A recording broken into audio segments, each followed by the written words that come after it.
সাত সকালে মালদার মানিকচকে বোমাবাজি, খুন কংগ্রেস নেতা, নিহতের নাম মোহাম্মদ সৈফুদ্দিন।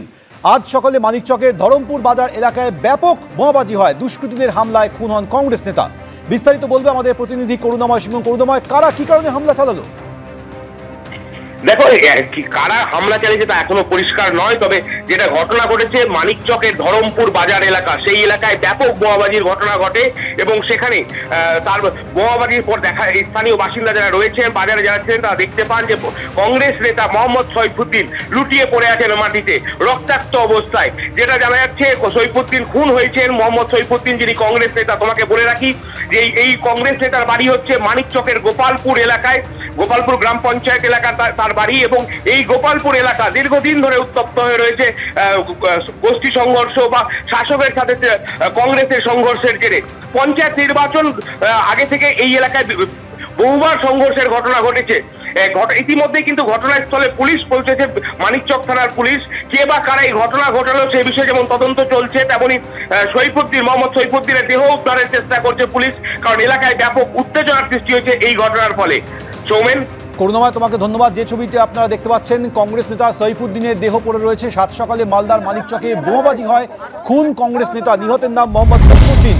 আজ সকালে মানিকচকের ধরমপুর বাজার এলাকায় ব্যাপক বোমাবাজি হয়। সেই বোমাবাজিতে মৃত্যু হয় কংগ্রেস নেতা মোহাম্মদ সৈফুদ্দিনের।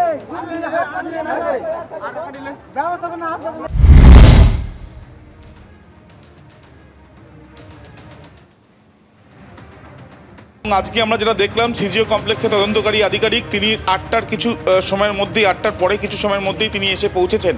তার সঙ্গে সঙ্গে প্রস্তুতিও শুরু হয়ে গিয়েছে। তার কারণ অভিজিৎ মণ্ডল, টালা থানার ওসি, তাকে আজকে আদালতে পেশ করা হবে, শিয়ালদা আদালতে, এমনটাই সিবিআই সূত্র থেকে জানা যাচ্ছে। এবং হেফাজতেও তারা চাইবেন, এমনটাই কিন্তু সূত্রের খবর। কিন্তু কেন তারা গ্রেপ্তার করলেন, যেটা তদন্তকারীরা জানাচ্ছেন যে এই ঘটনা হয়ে যাবার পর যখন তদন্তবার সিবিআইয়ের হাতে আসে, বারংবার তারা ঘটনাস্থলে গিয়েছেন, বারংবার ফরেন্সিক বিশেষজ্ঞরাও ঘটনাস্থলে গিয়েছেন। তাদের প্রাথমিক যে অনুসন্ধান, সেই অনুসন্ধান থেকে তারা ইতিমধ্যে সুপ্রিম কোর্টেও জানিয়েছেন যে অল্টার করা হয়েছে, তারা মনে করছেন ঘটনাস্থল। এবং তার পরবর্তীকালে যখন তারা এই বক্তব্য সুপ্রিম কোর্টে রাখেন, তারপর থেকেও কিন্তু আমরা দেখেছি বেশ কয়েকবার, কমপক্ষে প্রায় 10-12রও বেশি সময় যারা সিবিআই এবং ফরেন্সিক তারা ঘটনাস্থলে যান। কিন্তু তথ্য প্রমাণ সংগ্রহ করতে গিয়ে তারা দেখেন যে বয়ানগুলো নেওয়ার জন্য প্রচুর ব্যক্তিরা যারা সেখানে উপস্থিত ছিলেন বা যারা বাইরে উপস্থিত ছিলেন, এই ঘটনা সংক্রান্ত বিষয়ে জানেন, তাদের যখন বয়ান নেওয়া হয় তার মধ্যে সামঞ্জস্য ছিল না বা কিছু গরমিল ছিল তারা মনে করছেন।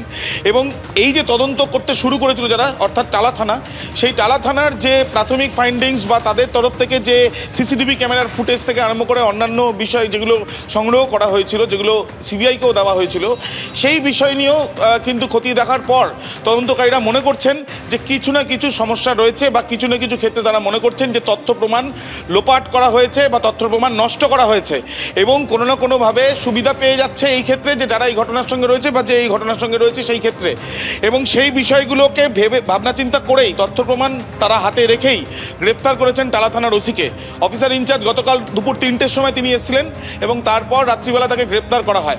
এবং তার সঙ্গে সঙ্গে সন্দীপ ঘোষ, যিনি হাসপাতাল কর্তৃপক্ষ হিসেবে প্রিন্সিপাল ছিলেন, তিনি, তার ভূমিকা নিয়েও তাদের প্রশ্ন রয়েছে। অর্থাৎ তথ্য প্রমাণ সংগ্রহ করতে গিয়ে যে প্রাথমিক যে সমস্যার সম্মুখীন হয়েছে সিবিআই, সেই সমস্যা থেকে তারা মনে করছেন যে এই ক্ষেত্রে কিছু না কিছু লোকানোর চেষ্টা হয়েছে এবং সেই জন্যই তারা আরও জিজ্ঞাসাবাদের প্রক্রিয়া চালিয়েছেন। এবং অবশেষে এই ঘটনায়, অর্থাৎ ধর্ষণ খুনের ঘটনায় প্রথম গ্রেপ্তার কালকে তারা করেছেন।